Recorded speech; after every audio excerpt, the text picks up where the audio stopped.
ಗುಂಡ್ಲುಪೇಟೆ ತಾಲೂಕಿನ ಬಂಡೀಪುರ ಹುಲಿ ಸಂರಕ್ಷಿತ ಪ್ರದೇಶದ ಮದ್ದೂರು ಅರಣ್ಯ ವ್ಯಾಪ್ತಿಯಲ್ಲಿ ಹುಲಿ ಕಾಣಿಸಿಕೊಂಡ ಹಿನ್ನೆಲೆಯಲ್ಲಿ ಸೆರೆ ಹಿಡಿಯಲು ಅರಣ್ಯ ಇಲಾಖೆ ಸಾಕಾಣೆ ಮೂಲಕ ಕೂಂಬಿಂಗ್ ಆರಂಭಿಸಿದೆ.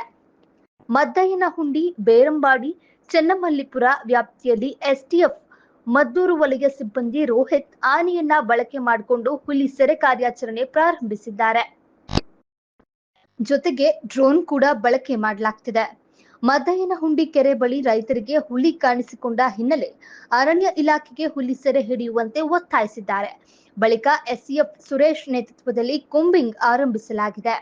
ಚೆನ್ನಮಲ್ಲಿಪುರ, ಬೇರಂಬಾಡಿ ಭಾಗದಲ್ಲಿ ಹುಲಿಯ ಹೆಜ್ಜೆ ಗುರುತು ಕಂಡು ಬಂದಿದ್ದು, ಇದನ್ನ ಆಧರಿಸಿ ಅರಣ್ಯ ಇಲಾಖೆ ಪಶುವೈದ್ಯಾಧಿಕಾರಿ ಡಾಕ್ಟರ್ ವಾಸೀಂ ಮಿರ್ಜಾ ಹಾಗೂ ಎಸ್ಡಿಪಿಎಫ್ ಆರ್ಎಫ್ಒ ವೈರಮುಡಿ ಸೇರಿದಂತೆ ಒಟ್ಟು 62 ಮಂದಿ ಅರಣ್ಯ ಸಿಬ್ಬಂದಿಗಳು ಕಾರ್ಯಾಚರಣೆಯಲ್ಲಿ